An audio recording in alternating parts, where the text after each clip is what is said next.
Thanks for watching. Don't forget to like, comment, share and subscribe to. السلام عليكم ورحمة الله وبركاته.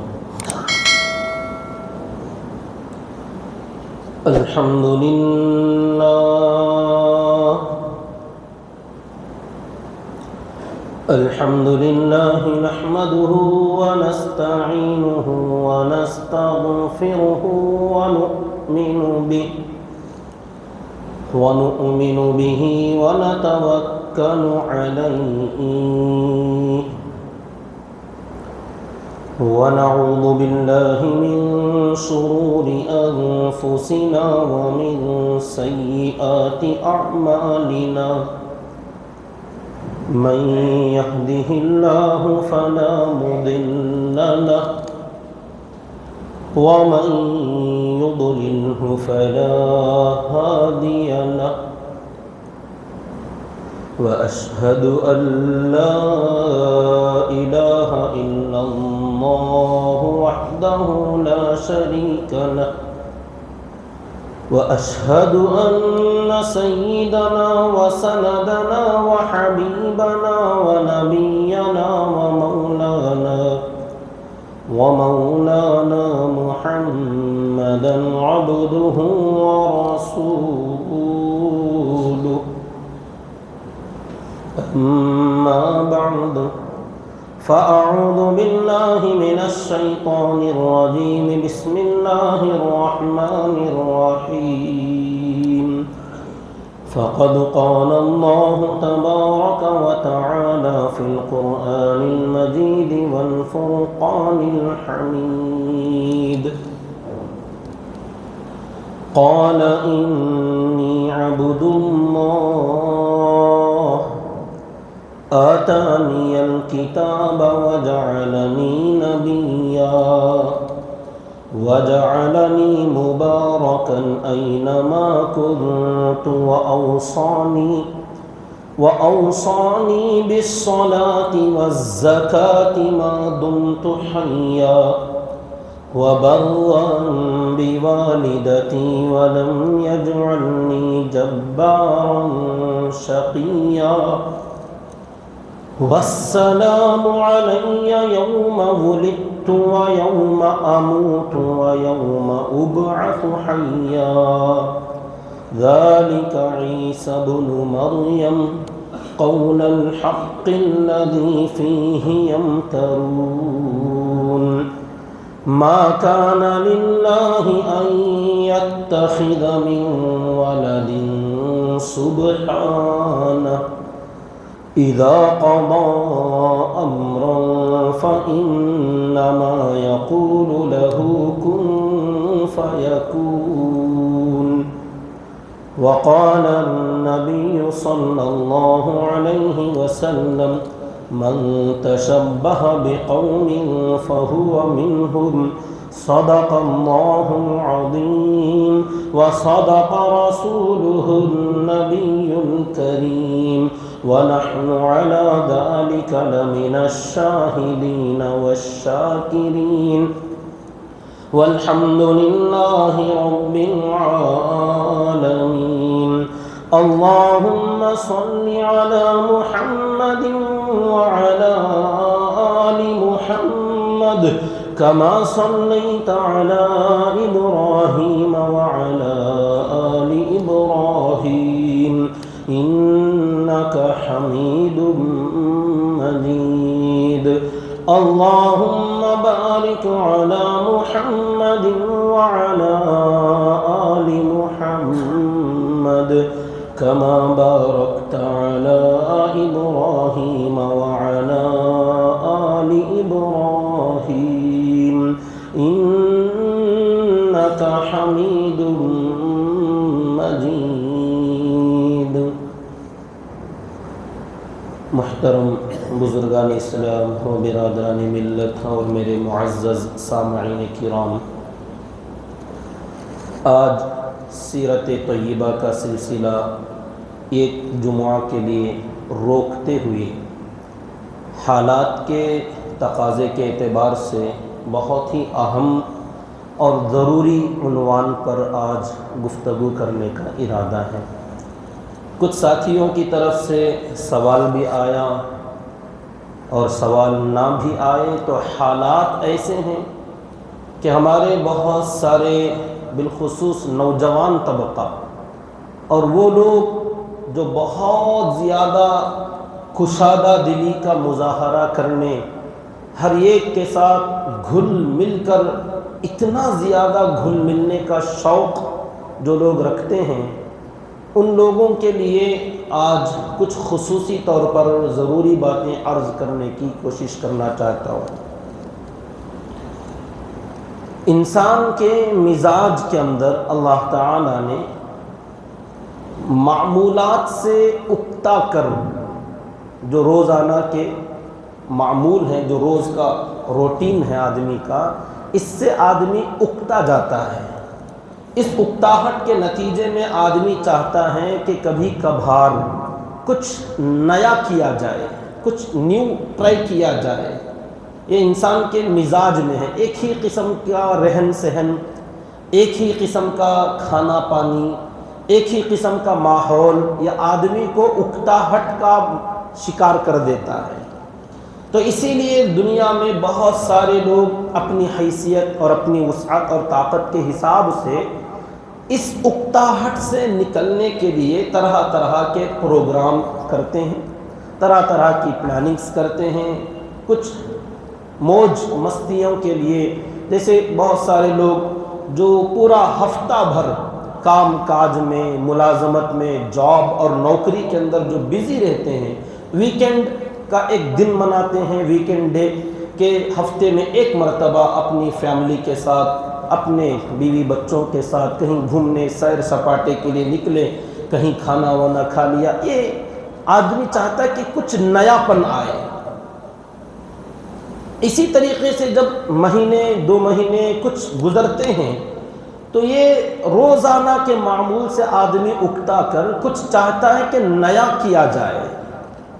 تو اس کے لیے ہر قوم کے اندر پہلے زمانے سے بھی لوگ جگہ جگہ پر وقتاً فوقتاً میلے لگاتے، کچھ کرتب بازیاں کرتے، کوئی پروگرام کرتے، کیونکہ یہ نیا نیا پن جب آتا ہے تو لوگوں کے وہ ٹینشن، بیزارگیاں، طرح طرح کے دکھ، غم، ان چیزوں سے آدمی کو چھٹکارا ملتا ہے اور آدمی ایک فریشنس محسوس کرتا ہے کہ اپنے اندر ایک الگ طریقے کا نیا پن، پھر سے کام میں دل لگے، پھر سے آدمی اپنے روز مرہ کے کاموں میں لگ جائے۔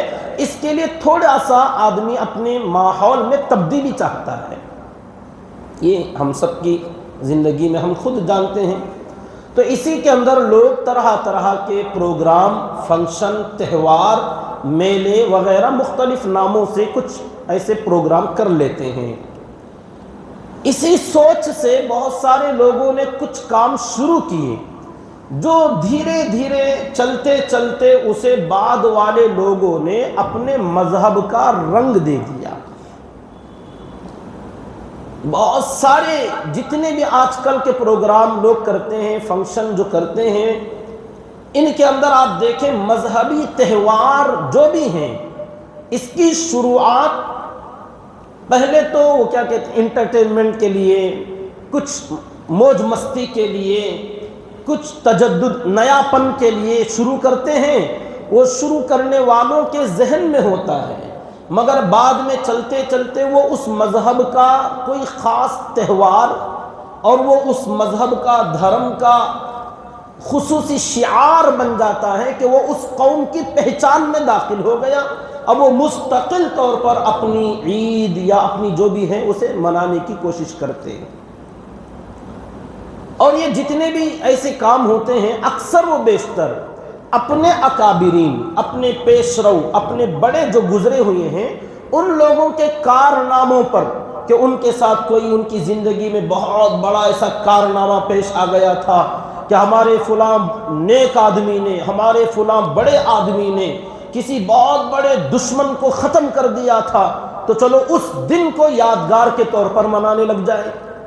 آپ مثالیں سمجھ سکتے ہیں، بہت سارے تہوار ابھی حال میں بھی گزرے کہ کہ کسی کو آج بھی پتلا بنا کر تیر مارا جاتا ہے، جلایا جاتا ہے، اس کی یادگار مناتے عید کے نام سے کہ ہمارے ایک فلاں کسی بڑے نے ایک ایسے دشمن کو اس کا وناش کیا تھا، اس کو مار دیا تھا، تو اس دن کو ہم ہمیشہ سیلیبریٹ کریں گے۔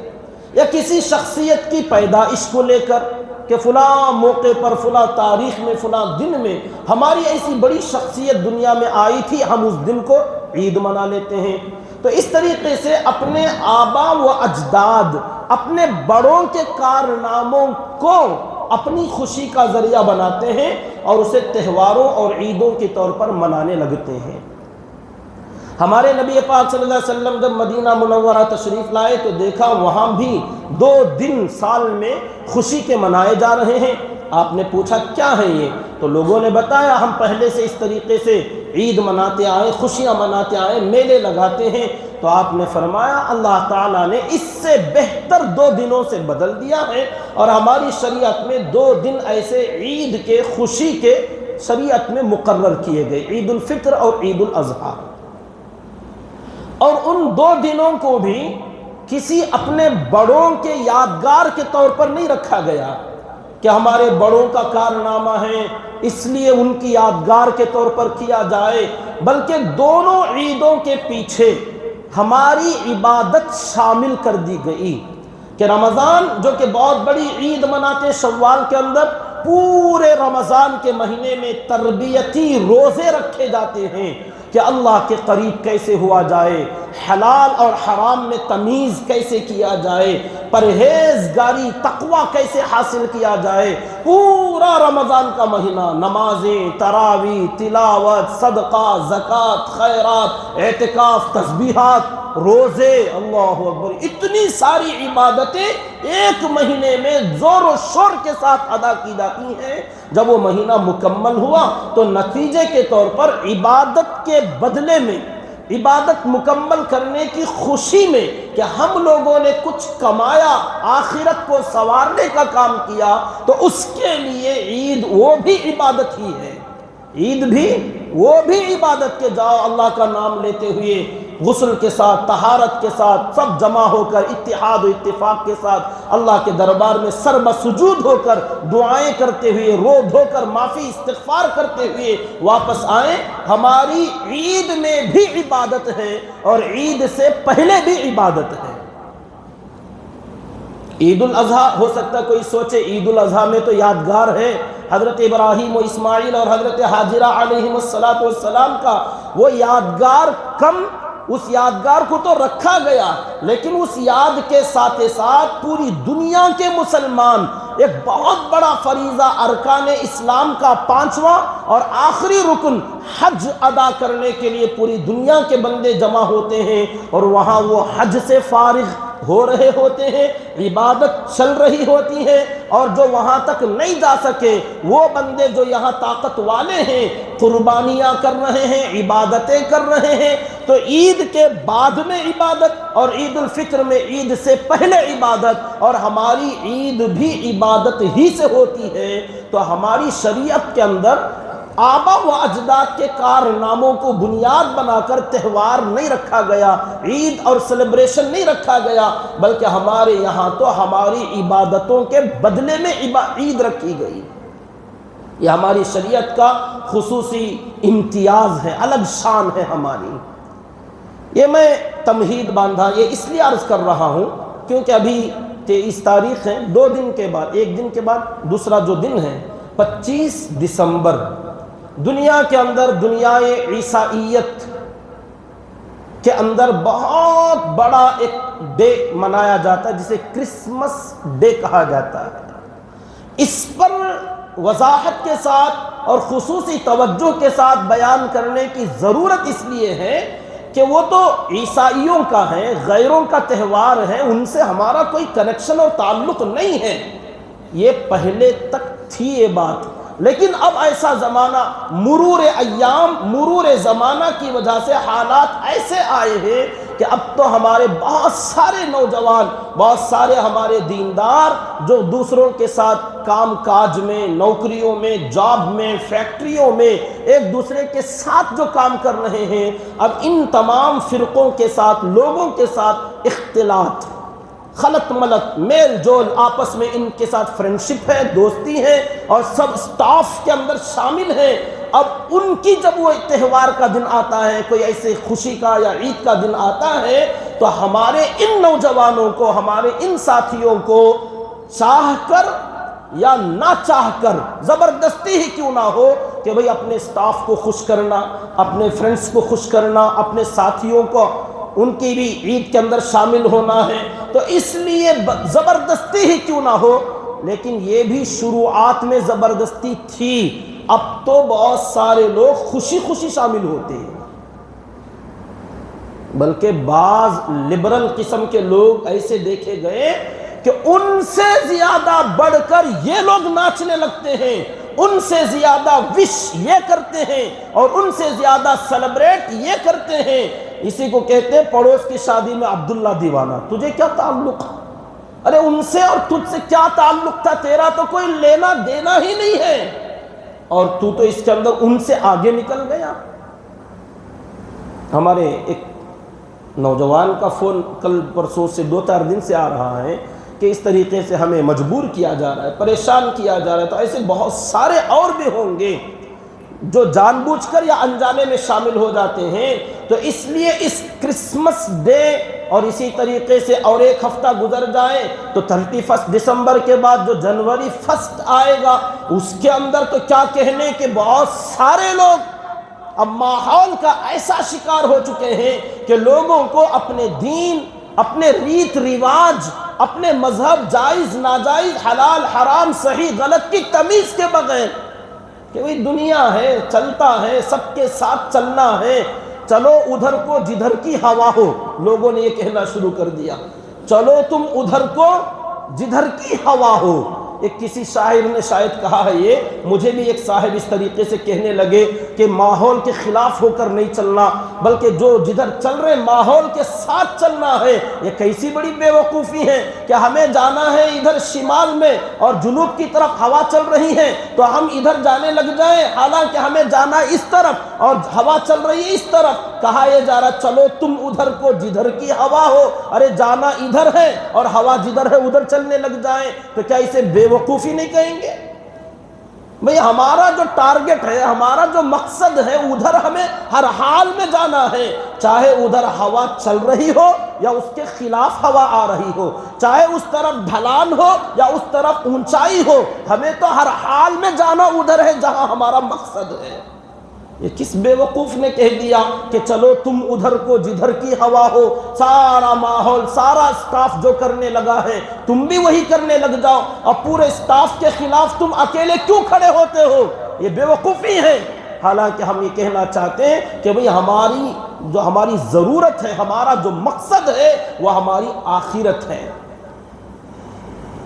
یہاں ماحول کا شکار ہو کر ادھر چلنے لگ جائیں تو پھر ہمارا جو اللہ تک پہنچنا ہے، جنت میں داخل ہونا ہے، اپنے نبی کی ملاقات ہے، نبی کی شفاعت ہے، ان چیزوں سے محروم ہو کر جدھر کی ہوا ہے ادھر چلے جائیں گے، پتہ نہیں کہاں جا کر پڑ جائیں گے۔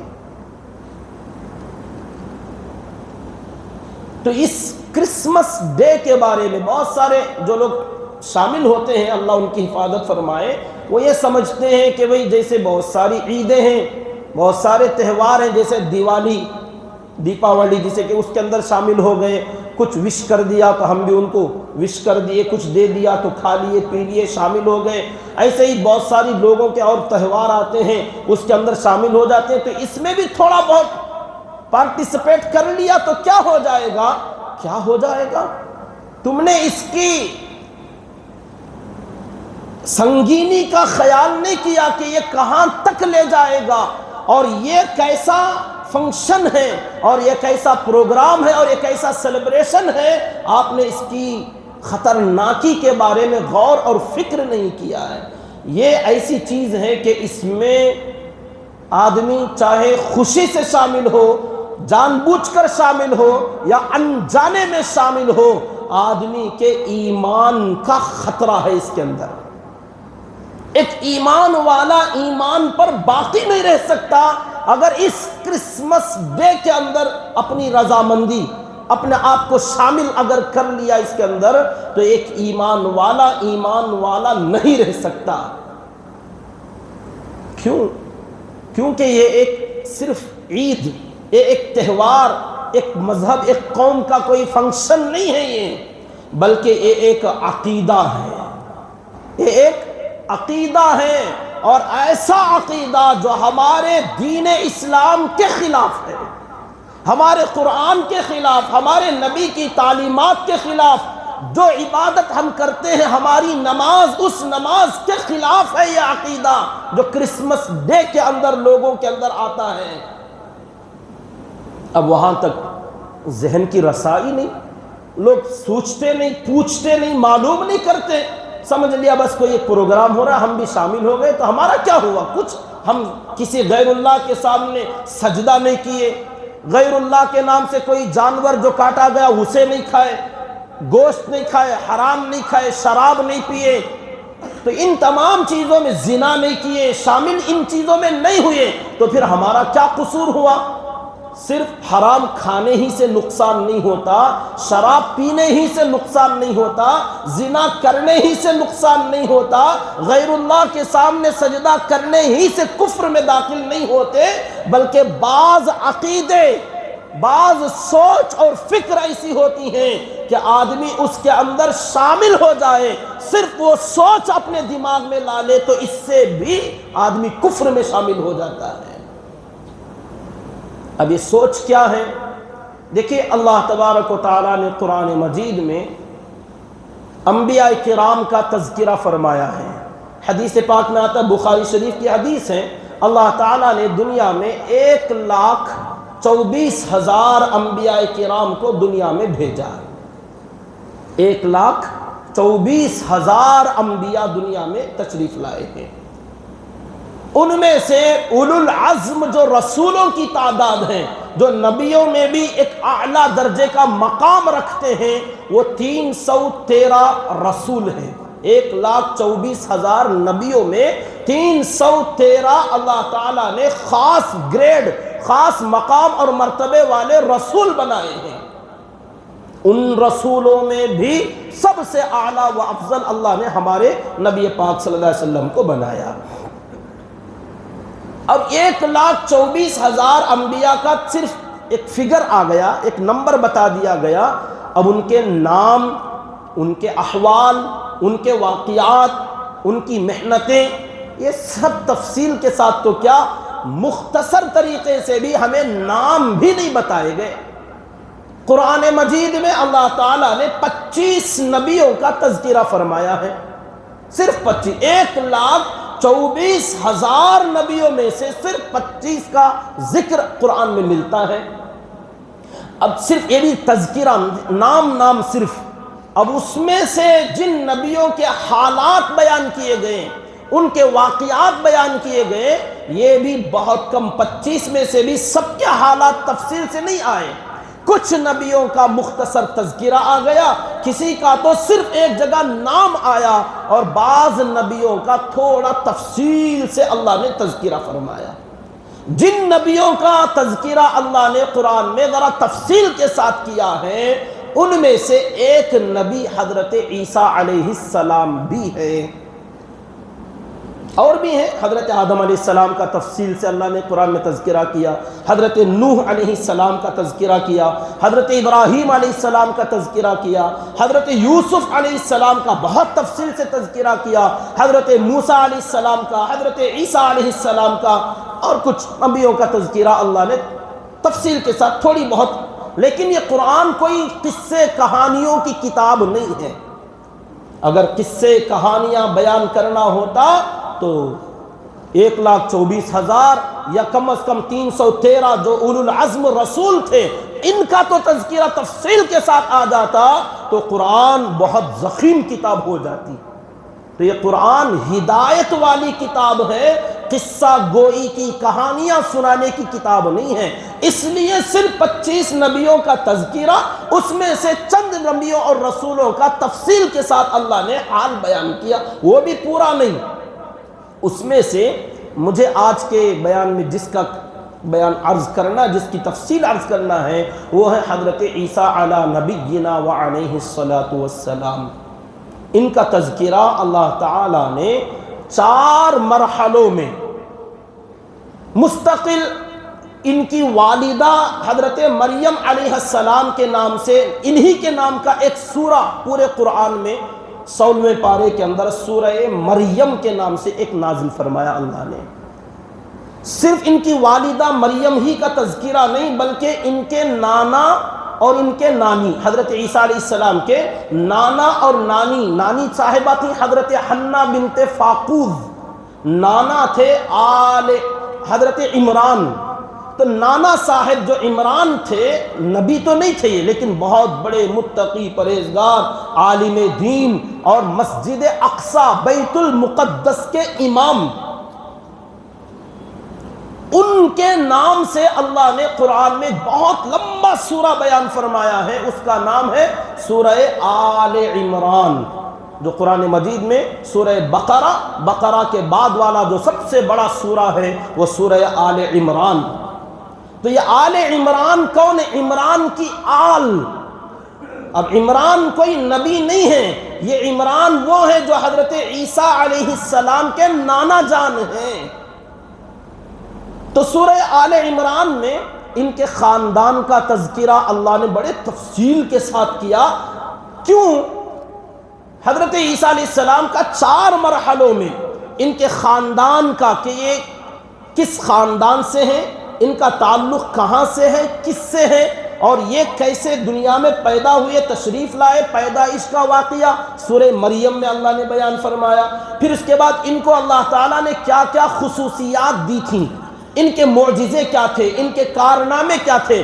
سورہ مائدہ کے اندر آخری رکوع کے 2 رکوعوں کے اندر اللہ تعالیٰ نے ان کے کارناموں اور ان کے معجزوں کا تذکرہ کیا، اور آخری رکوع میں قیامت کے میدان میں ان کی پیشی، اور اللہ تعالیٰ ان سے جو سوال و جواب کریں گے، اور حضرت عیسیٰ علیہ السلام جو جواب عرض کریں گے، اور وہ تمام بڑا ہی قیامت کا ہولناک منظر اللہ تعالیٰ نے سورہ مائدہ کے آخری صفحے کے اندر بیان فرمایا، آخری رکوع کے اندر۔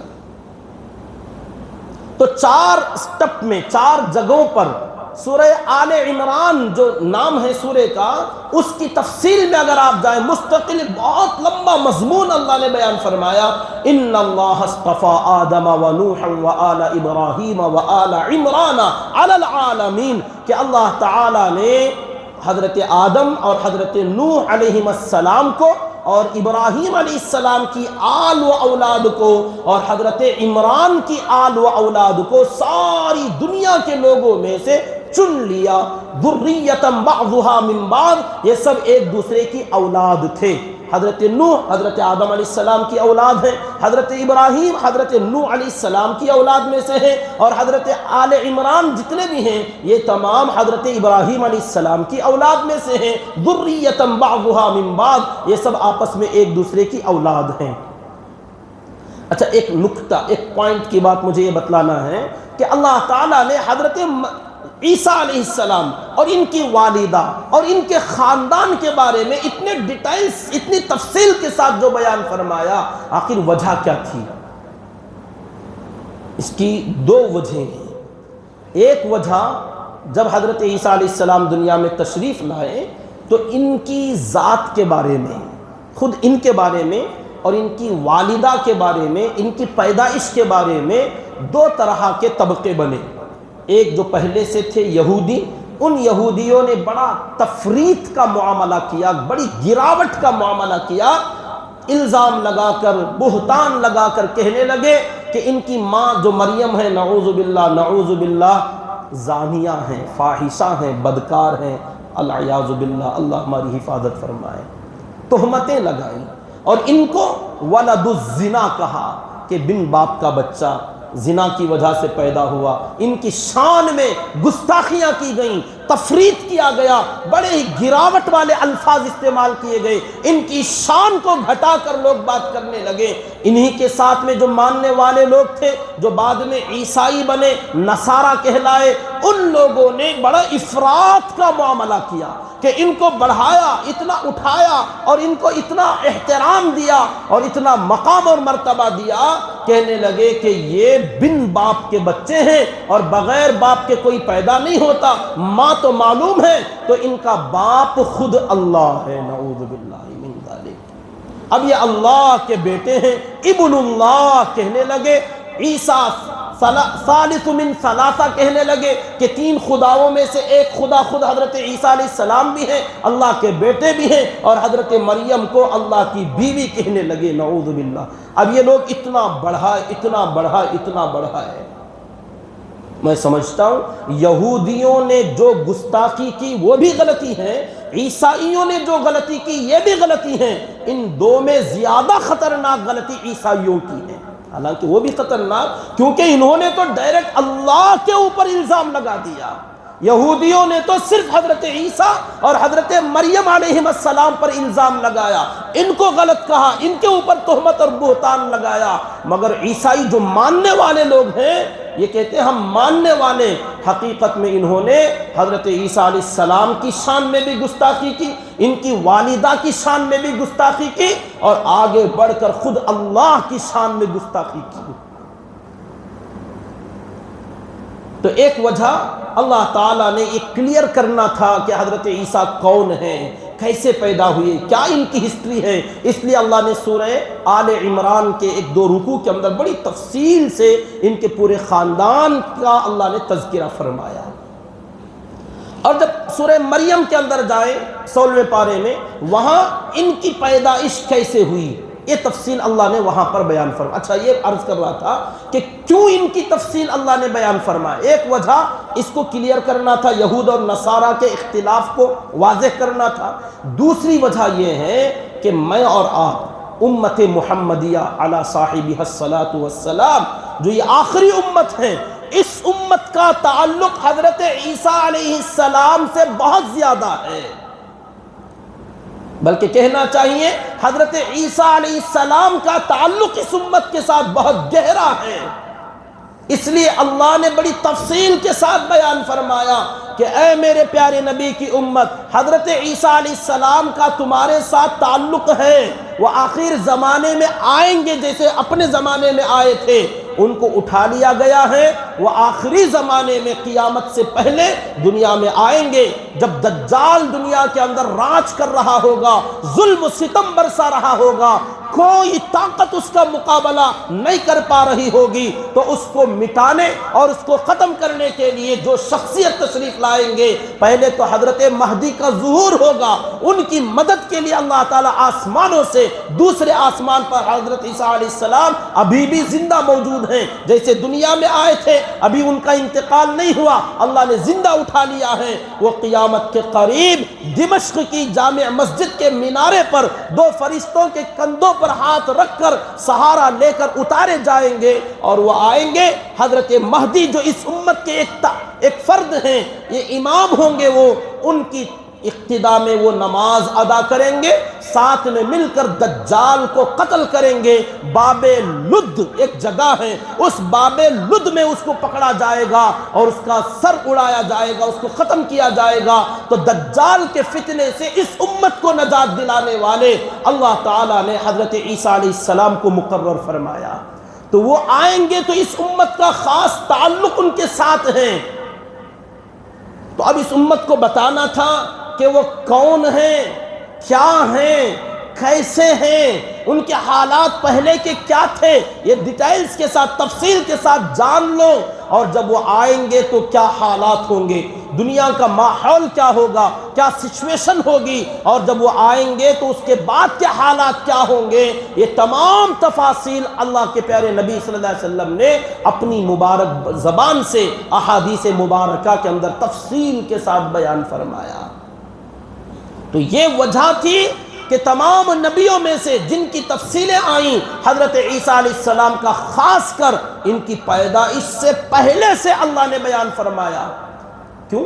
تاکہ تم جان رکھو، معلوم کر لو. اور اللہ کے نبی صلی اللہ علیہ وسلم نے یہ بھی فرمایا قیامت سے پہلے پہلے دنیا میں 30 دجال، کذاب، جھوٹے، مکار نبی پیدا ہوں گے جو اپنے آپ کو کہیں گے کہ اللہ نے ہمیں نبی بنایا ہے. تو ان نبیوں سے ہوشیار رہنا. جھوٹے نبی ہوں گے، فریب اور مکار ہوں گے. انہی میں سے بعض لوگ جیسے آئے اللہ کے نبی کے صلی اللہ علیہ وسلم کے زمانے میں پیدا ہوئے تھے. اسود عنسی پیدا ہوا تھا، مسیلمہ کذاب پیدا ہوا تھا، سجاح نامی عورت پیدا ہوئی تھی. ہمارے نبی پاک صلی اللہ علیہ وسلم اور صحابہ کے زمانے میں 3 دعویدار نبوت کے پیدا ہوئے. اور اس کے بعد مختلف علاقوں میں، مختلف ملکوں میں، جگہ جگہ پر وقتاً فوقتاً ایسے بے وقوف، ایسے پاگل پیدا ہوتے رہے. ہمارے علاقے میں اب پریزنٹ فی الحال مرزا قادیانی، کانا، بھینگا، بدصورت، بد شکل، لعنتی اور ملعون مرزا غلام احمد قادیانی، اسے بھی انگریزوں نے کھڑا کیا اور وہ بھی نبوت کا دعویٰ کر بیٹھا. اور فی الحال موجودہ زمانے میں بہت جو ماحول چل رہا ہے، شکیل بن حنیف دربھنگوی، بہار کا رہنے والا، اسے پتہ نہیں کس پاگل کتے نے کاٹا کہ یہ جہنمی بھی اپنے آپ کو نبی ہونے کا دعویٰ کر بیٹھا. اور اسی طریقے سے کوئی گوہر شاہی، یہ تو آگے چل کر اپنے آپ کو خدا کہہ بیٹھا کہ میں ہی اللہ ہوں، نعوذ باللہ. اور عجیب بات دیکھو، ایسے پاگلوں کے ماننے والے بھی مل جاتے ہیں. ابھی حال میں ایک جلسہ ہوا تھا، مولانا پی ایم مزمل صاحب رشادی دامت برکاتہ نے بڑا پیارا جملہ کہا، میرے تو دل کو لگ گئی، دل باغ باغ ہو گیا. ہمارے کچھ نوجوان ہیں جو تھوڑا بہت دین سے تعلق ہوتا ہے، وہ پوچھتے ہیں کہ مولانا یہ ولیاں بزرگوں کے بارے میں، اولیاء کرام کے بارے میں ہم کتابوں میں پڑھتے ہیں، یہ زمانے میں ویسے ولیاں نہیں کیا؟ ہم نے بتایا ہیں، مگر آپ ان کو ولی ماننے کے لیے تیار نہیں ہیں. ولی ہر زمانے میں، ہر علاقے میں اللہ کا محبوب بندہ ہوتا ہے، لیکن آپ کی نظر میں وہ ولی نہیں ہوتا. اس امت کا عالمیہ، لوگوں کا ایک دکھڑا یہ ہے کہ جو بھی اللہ کا نیک بندہ اپنی مجلس میں، اپنے مجمع میں، اپنے ساتھ میں رہے، اس کی زندگی میں قوم اسے کبھی نیک نہیں مانتی، اسے ولی نہیں مانتی. ہاں جب وہ مر جائے گا تو پھر اس کی قبر کو مزار بنائیں گے، مرنے کے بعد اس کی پوجا ضرور کریں گے، مگر اس کی زندگی میں اسے نیک ماننے کے لیے تیار نہیں ہوں گے. کیونکہ وہ دیکھتے ہیں یہ معاصرت جو ہے نا، معاصرت، ہم عصر، ایک زمانے کے اندر ہونا، کہ ہماری عمر کے، ہمارے ماحول کے، لوکل، لوکل، وہ لوکل ٹرین جس کی کوئی ویلیو ہی نہیں. ہمارے علاقے کی وہ تھوڑا ولی بولے تو باہر سے آنا، ایک رقم چہرہ خوبصورت، 14ویں رات کا چاند کی طرح چمک رہا ہو، داڑھی بہت گھنی اور لمبی ہو، سفید داڑھی، اتنا موٹا پگڑی امامہ ہو، لمبا عبا ہو، قبا ہو، جبہ ہو، باتوں کے اندر آواز ایسی ہو، انداز، آپ لوگوں نے ایک سیٹ کیا ہوا ہے، ولی بولے تو ایسا رہے گا. ولی کالا کلوٹا، دبلا پتلا، پھٹے پرانے کپڑے میں بھی ہو سکتا ہے. ایسا ولی ماننے کے لیے لوگ تیار نہیں. انہوں کیسے ولی؟ اللہ کا نیک بندہ کسی بھی شکل میں، کسی بھی ہیئت میں ہو سکتا ہے. بہرحال بات دوسری طرف چلی جائے گی. تو لوگوں کا یہ کہنا، کچھ لوگوں نے مجھ سے پوچھا یہ زمانے میں کون بھی ولیاچ نہیں دکھتے نا مولانا؟ ہیں، آپ کو ماننے کے لیے آپ تیار نہیں. تو بہرحال لوگوں کو ولی نہیں ملتے، نبی مل جاتے ہیں.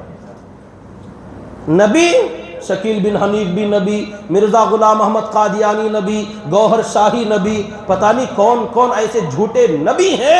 بے وقوفوں نے نبی ماننا شروع کر دیا، لیکن نبی سے بہت نیچے کا درجہ ہے ولی کا. اس ولی کو ماننے ریڈی نہیں. انہوں کیسے ولی؟ ولایت سے آگے ہوتے ہیں ابدال، اس سے آگے ہوتے ہیں قطب، اس سے آگے ہوتے ہیں غوث، اس سے آگے ہوتے تبع تابعی، اس سے آگے ہوتے تابعی، اس سے آگے ہوتے صحابہ، اس سے آگے ہوتے نبی.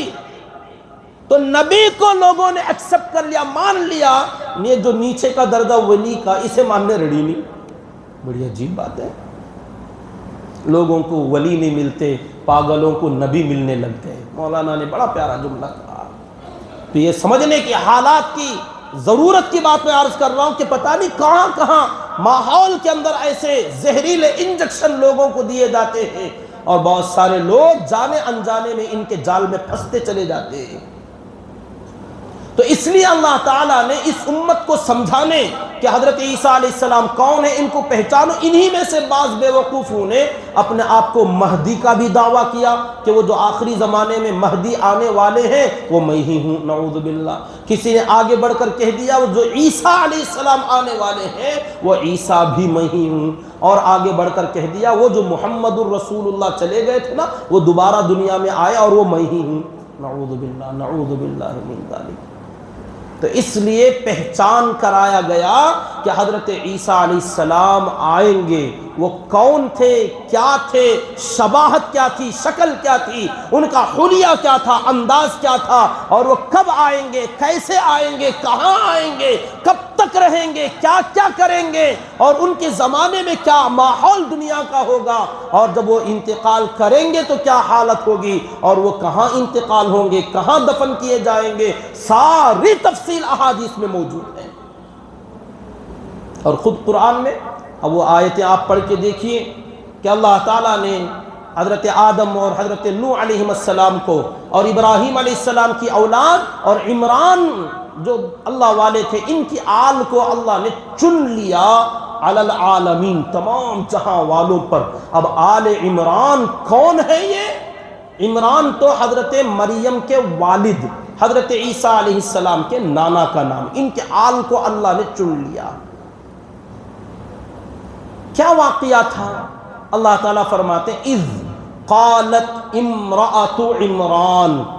عمران صاحب جو تھے ان کی بیوی، ان کی اہلیہ نے منت مانی ایک مرتبہ، رب انی نذرت لک ما فی بطنی محررا فتقبل منی انک انت السمیع العلیم. منت مانی. لوگ بھی آج کل منتیں مانتے ہیں، پتہ نہیں اوٹ پٹانگ منتیں مانتے ہیں.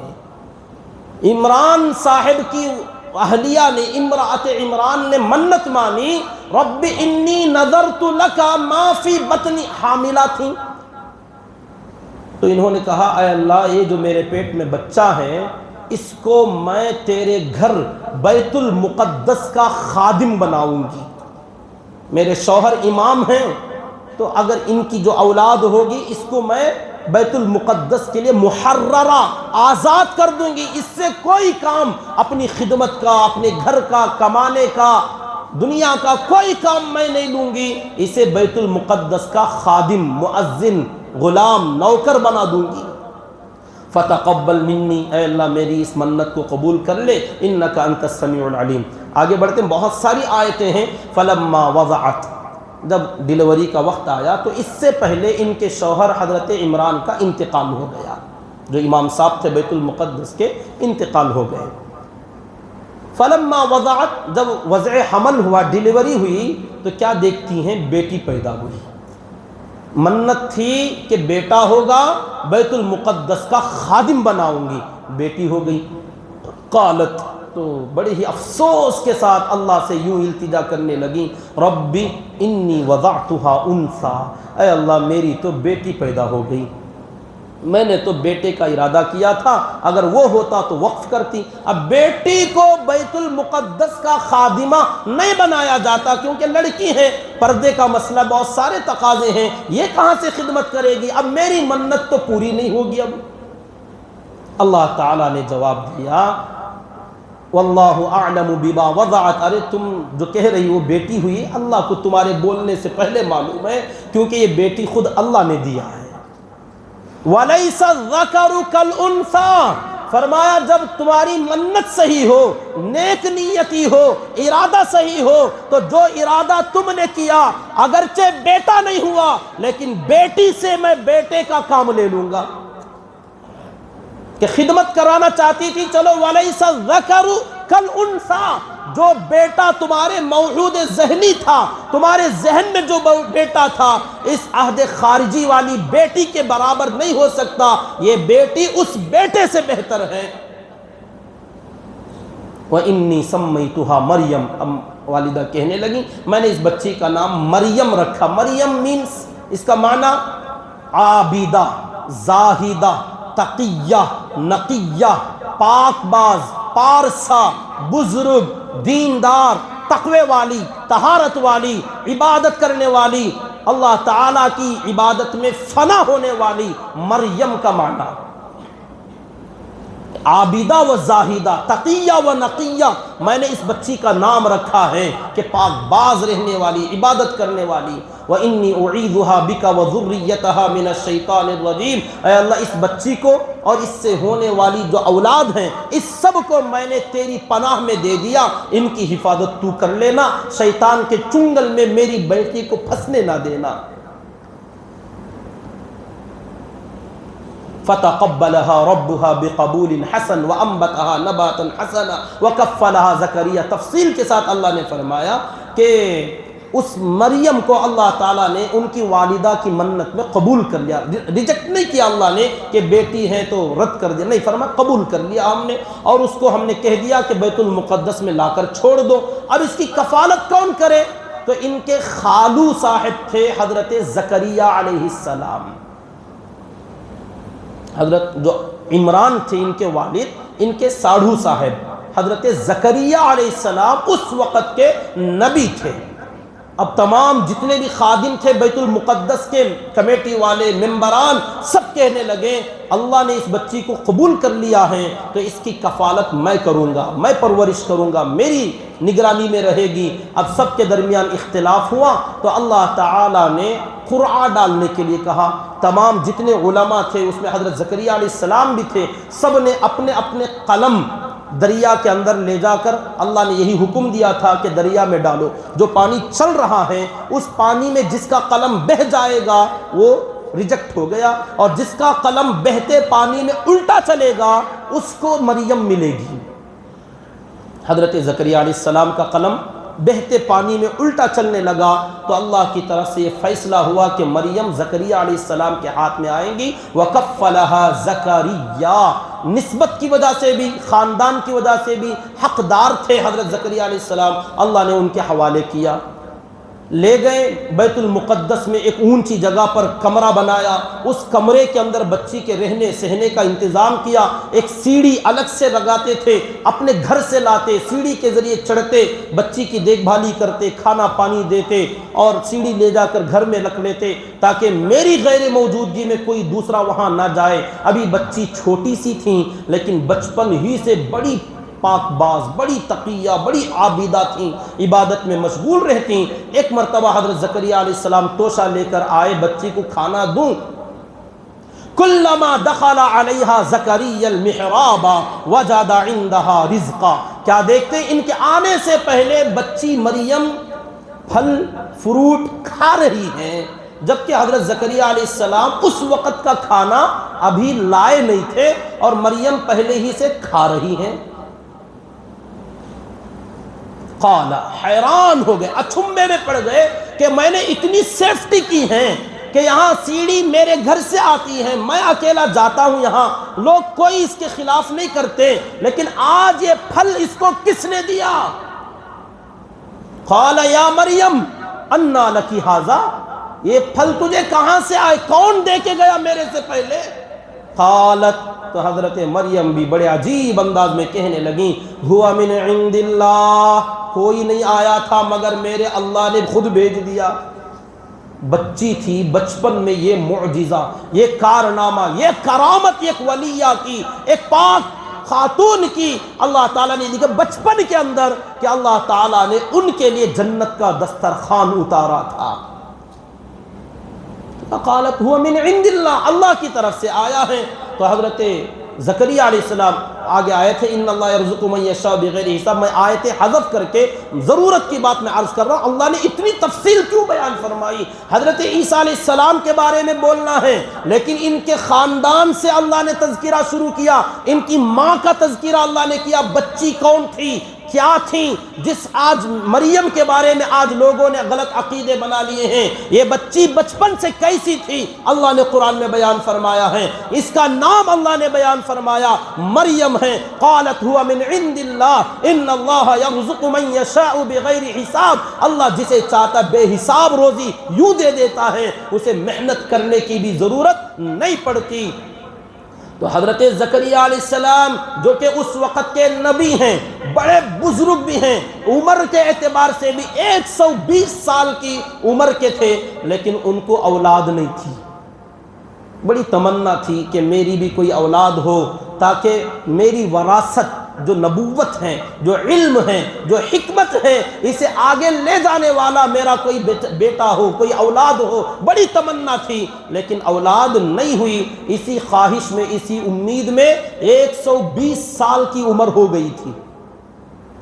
ہنالکا, جیسی یہ منظر دیکھا دل کے اندر ایک امنگ پیدا ہوئی کہ بچی کے لیے میرا رب بے موسم کا, بغیر موسم کے پھل جب میرا اللہ دے سکتا ہے تو کیا بغیر عمر کے, بغیر جوانی کے اللہ مجھے اب اولاد نہیں دے سکتا؟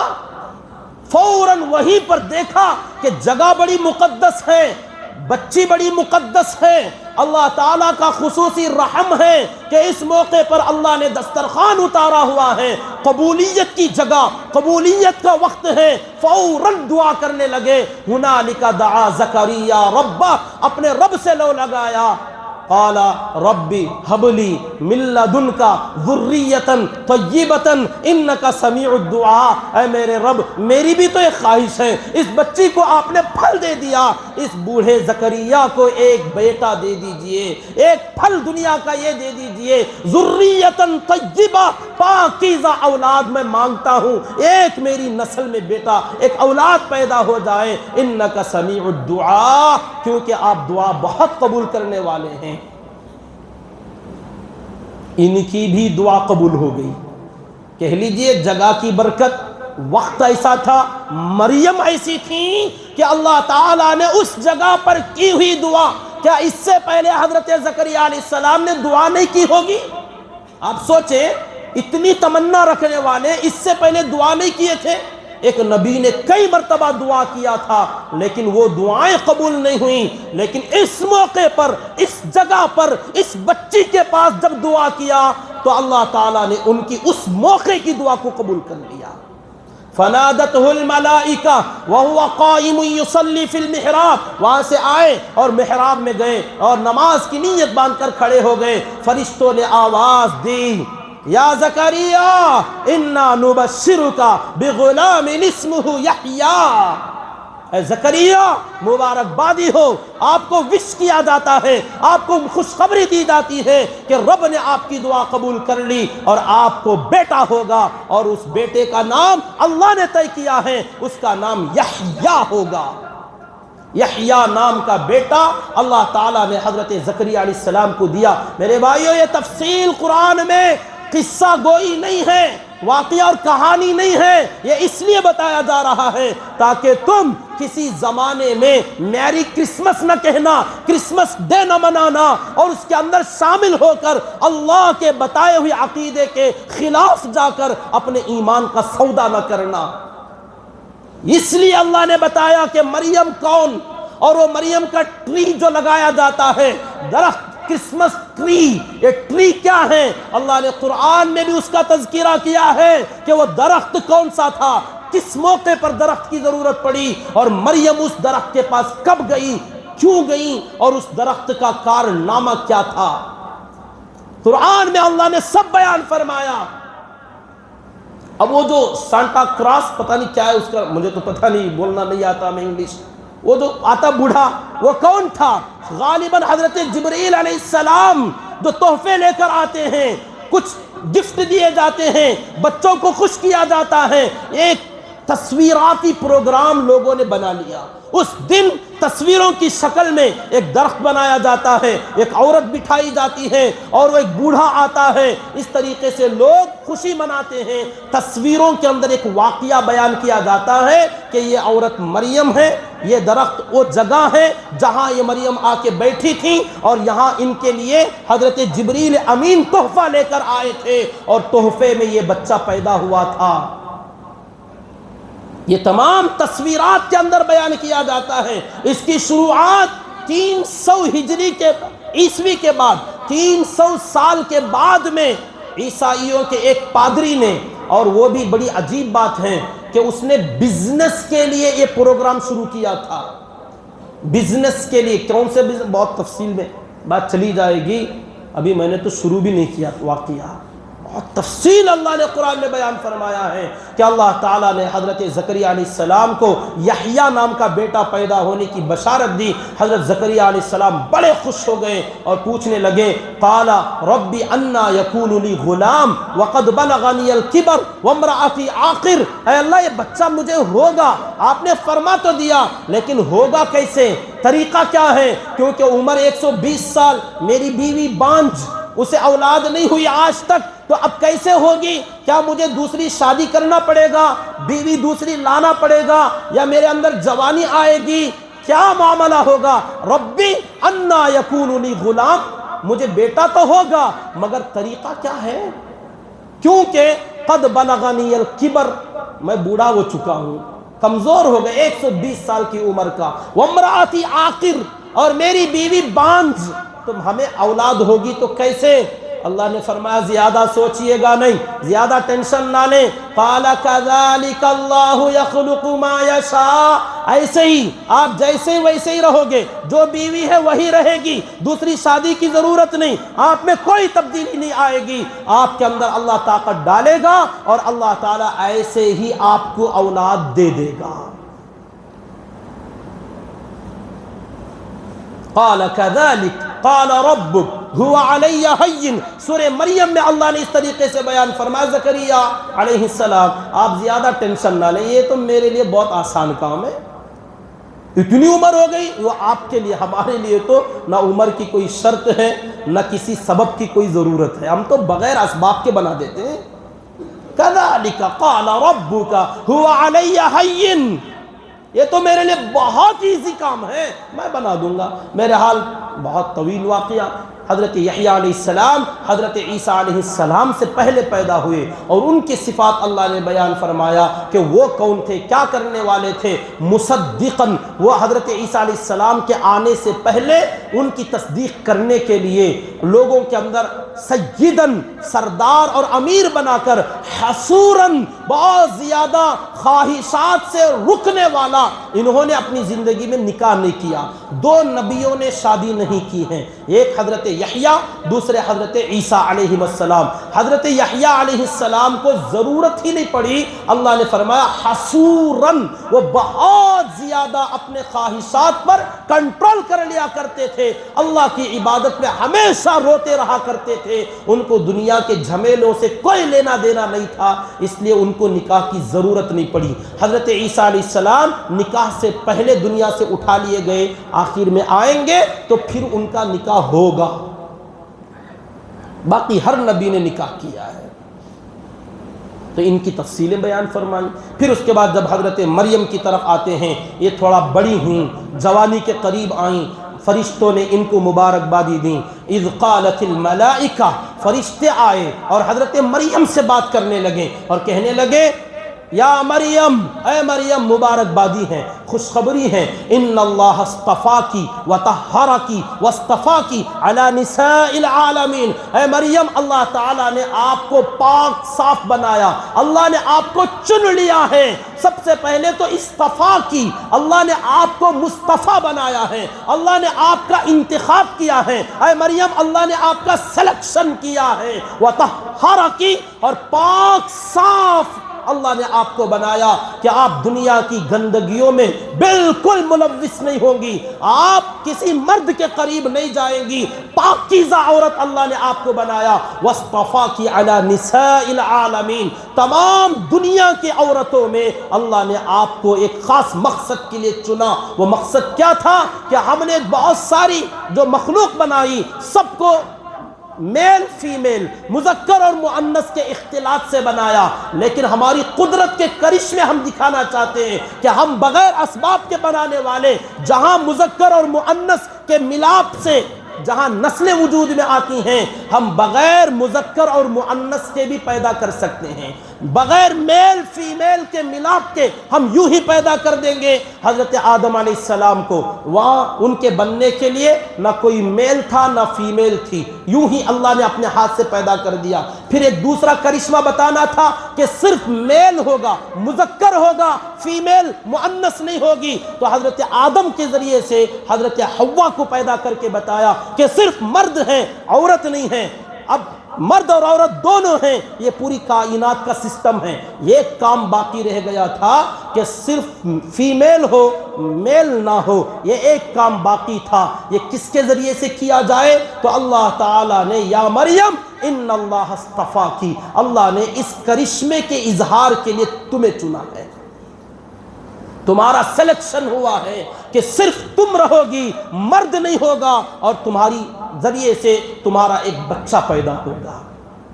تعجب ہوتا کیسے ہوگا؟ تو اللہ نے قرآن میں فرمایا ان مثل عیسیٰ عند اللہ کمثل آدم، حضرت عیسیٰ علیہ السلام کی مثال تو ایسی ہے جیسا کہ حضرت آدم علیہ السلام کی تخلیق، خلقہ من تراب ثم قال له کن فیکون، کہ حضرت آدم کو تو نہ ماں تھی نہ باپ، بغیر کسی کے صرف مٹی سے ہم نے بنایا اور کہا ہو جا تو وہ ہو گئے۔ یہاں تو ماں ہیں، تو ماں کے ذریعے سے پیدا کرنا کون سا مشکل کام، کون سا اس میں عجوبہ ہے؟ یہ ہماری قدرت کا ایک کرشمہ ہے۔ یہ بتایا اللہ تعالیٰ نے حضرت عیسیٰ علیہ السلام کی تخلیق کے اندر۔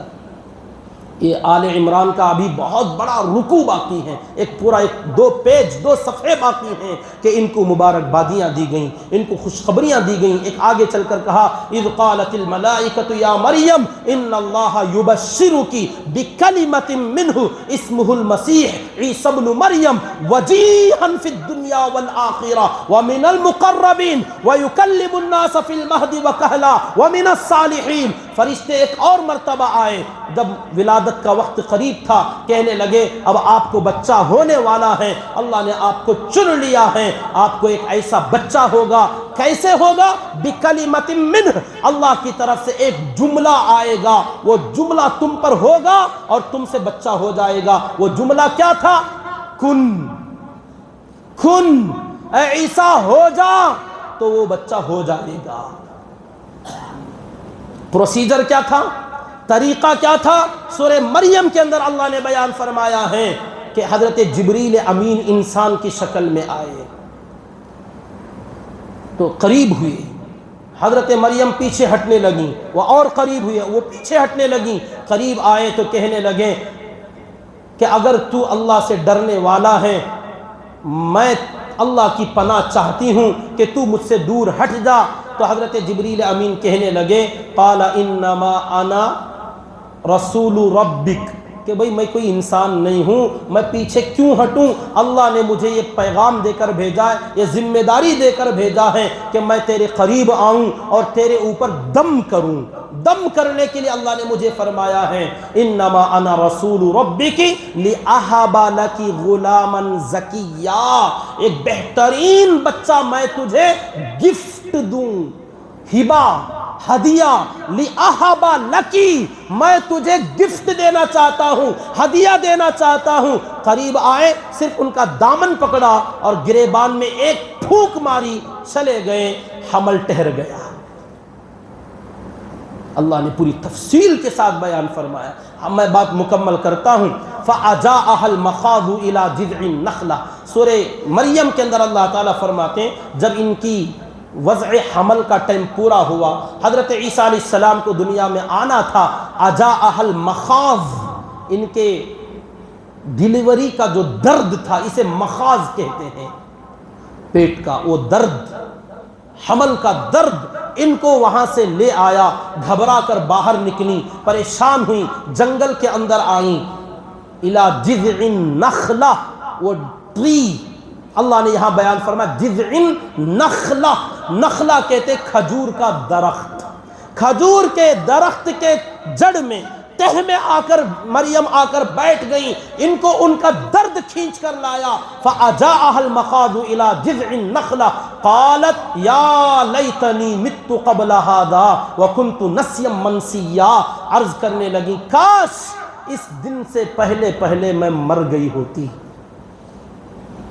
اور مجھے بھلا دیا گیا ہوتا، میرا نام بھی لوگ یاد نہ رکھتے کہ مریم کوئی تھی، کبھی پیدا ہوئی تھی، میں بھول گئی ہوتی، یہ دن مجھے دیکھنا نہ پڑتا.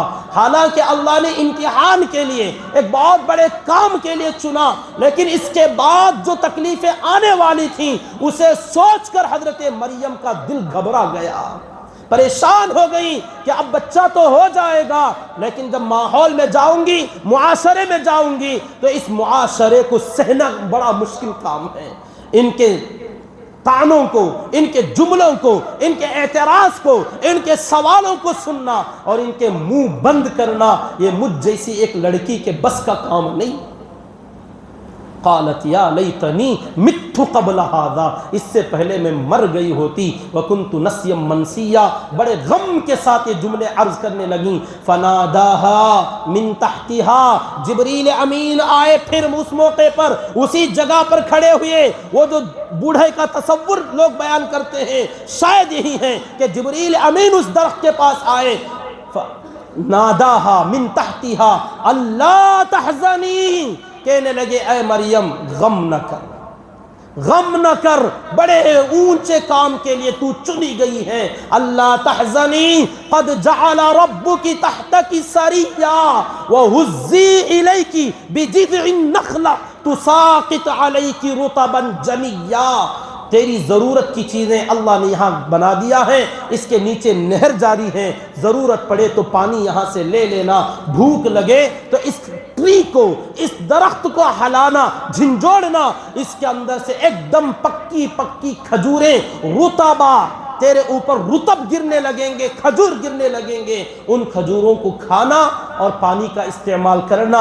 یہاں سے ایک نکتہ ملتا ہے، ڈیلیوری کے بعد عورت کو کھجور کھلایا جائے. کھجور،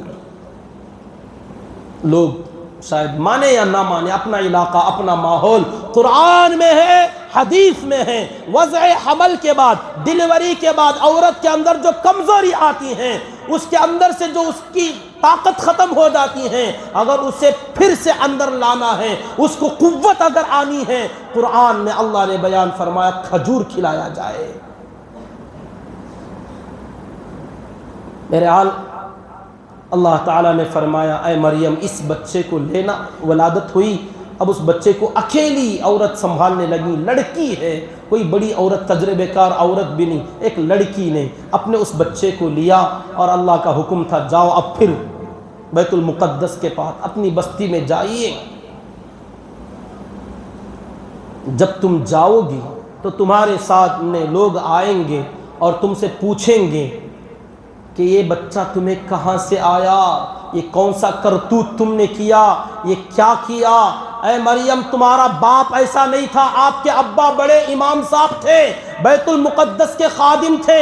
آپ کے بھائی یا اخت ہارون، آپ کے بھائی ہارون بھی گزرے ہیں آپ سے پہلے، وہ بھی ایسے نہیں تھے، بڑا نیک خاندان تمہارا تھا.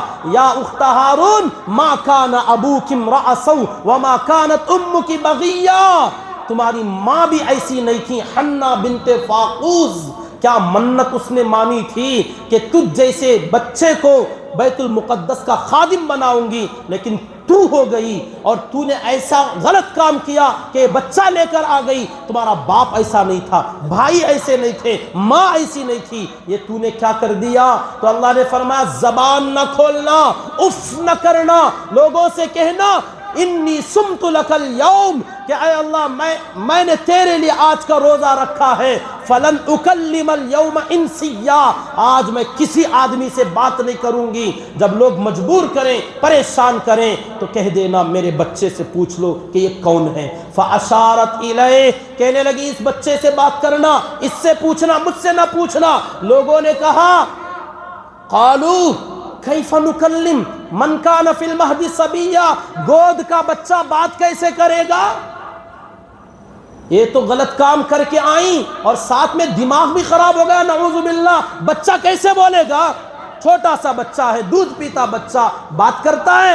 ابھی لوگ پوچھ ہی رہے تھے، قالا، گود میں آواز آنے لگی، بچے کی زبان سے نکلا، انی عبد اللہ، میں اللہ کا بندہ ہوں، میں ابن اللہ نہیں ہوں، ابن اللہ، اللہ کا بیٹا نہیں۔ قال انی عبد اللہ، میں اللہ کا بندہ ہوں، آتانی الکتاب، اللہ نے آگے چل کر مجھے کتاب انجیل دینی ہے، وجعلنی نبیا، اور اللہ نے مجھے ابھی سے نبی بنا دیا ہے، وجعلنی مبارکا اینما کنت، میں جہاں کہیں رہوں گا اللہ نے مجھے بابرکت بنایا ہے، واوصانی بالصلاۃ والزکاۃ ما دمت حیا، جب تک دنیا میں زندہ رہوں گا نماز اور زکوٰۃ کی پابندی کا میرے رب نے مجھے حکم دیا، وبرم والدتی، اور میری ماں کے ساتھ حسن سلوک کا حکم اللہ نے دیا۔ یہاں ایک نقطہ پوائنٹ نوٹ کرنا، وبرم بوالدتی، میری ماں کے ساتھ حسن سلوک کرنا، حالانکہ ماں کے ساتھ باپ کے ساتھ بھی حسن سلوک کا حکم اللہ نے قرآن میں دیا،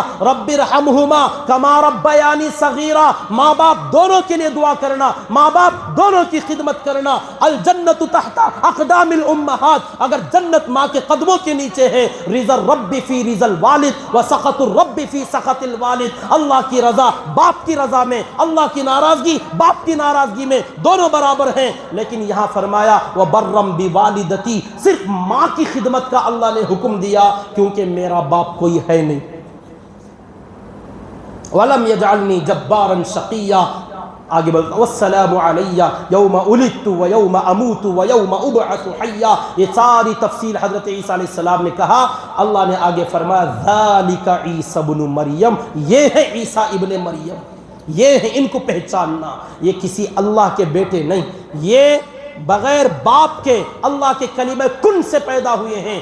آج جو عیسائیوں کا عقیدہ ہے 25 دسمبر، اگرچہ وہ تاریخ صحیح یا غلط اس میں جائے بغیر، ہماری میلاد کی تاریخ میں اختلاف ہے، اس تاریخ میں کتنا اختلاف ہوگا، اس میں جائے بغیر لوگ کہتے ہیں 25 دسمبر کو ان کی پیدائش ہوئی، تو ان کے عقیدے کے مطابق حضرت عیسیٰ اللہ کے بیٹے، تو اس دن اللہ کو بیٹا ہونے والا دن، نعوذ باللہ، اور اس دن کو سیلیبریٹ کیا جاتا ہے۔ اب اس میں ہمارا ایمان والا بے وقوف بن کر اگر شامل ہو جائے تو اس عقیدے میں ہماری شمولیت کی وجہ سے ہمارا ایمان نکل جائے گا۔ اللہ ہم سب کی حفاظت فرمائے، اس لیے خدارا اللہ کے لیے اپنے ایمان کی حفاظت کیجیے، اپنے دین کی، اپنے عقیدے کی، اپنی وحدانیت کی حفاظت کیجیے، عقیدہ توحید کی حفاظت کیجیے۔ اس ایسی چیزوں میں ہر دل عزیز بننے کے لیے، ہر ایک کے ساتھ شامل ہونے کے لیے، اور ہر ایک کا دل جیتنے کے ارادے سے ان طریقوں میں شامل نہ ہو، ورنہ آپ اپنے ایمان سے خارج ہو جائیں گے۔ اللہ ہماری اور ہمارے نوجوانوں کی بالخصوص، اور جو لوگ ایسے فیکٹریوں میں، کارخانوں میں، ملازمتوں میں پھنسے ہوئے ہیں، اللہ ان تمام کے ایمان کی حفاظت فرمائے، آمین۔ وآخر دعوانا ان الحمدللہ رب العالمین۔ آخر میں ایک بہت اہم اعلان یہ کرنا تھا کہ جمعیت العلماء ٹمکور کی طرف سے جیسے بہت سارے ماشاءاللہ پروگرام وغیرہ کیے جا رہے ہیں، خدمتیں بھی بہت ساری ہو رہی ہیں، ایک ہر جگہ پر تقریباً ایک خدمت چل رہی ہے، ایمبولنس کا انتظام۔ تو ماشاءاللہ ہمارے بھی ٹمکور میں جمعیت علماء کی طرف سے ایمبولنس کا انتظام کرنے کی کوشش شروع کی گئی ہے۔ اس میں مخصوص افراد بھی دلا سکتے تھے، لیکن ان کی طرف جائے بغیر ہم نے بہت غور و فکر کر کے، کیونکہ الیکشن کا زمانہ بھی چل رہا ہے، بہت سارے لوگ غلط استعمال کر لیتے ہیں، اس لیے ہم نے عمومی چندے کا فیصلہ کیا ہے۔ تو آپ تمام حضرات سے ہماری درخواست ہے، ابھی یہاں چندہ نہیں کیا جائے گا، کچھ نوجوانوں کو ذمہ داری دی گئی ہے، اگر ایمبولنس کی رسید جمعیت علماء کی طرف سے لے کر کوئی نوجوان آپ کے پاس آئے تو آپ دل کھول کر تعاون کریں۔ 500 روپے کا ایک ٹوکن بنایا گیا ہے، اور یہاں انشاءاللہ عمومی اعتبار سے ایمبولنس کے لیے چندہ آگے ذمہ داروں سے پوچھ کر اس کا وقت لے کر اعلان کیا جائے گا۔ صرف اتنی بات ذہن میں ڈالی جا رہی ہے کہ اگر کہیں کوئی نوجوان ہمارے والنٹیئرز اس طریقے سے کہیں آپ کو ملیں تو آپ ان کی مخالفت نہ کریں، یہ ہماری جمعیت علماء کے فیصلے سے کچھ نوجوانوں کو اس کی ذمہ داری دی گئی ہے۔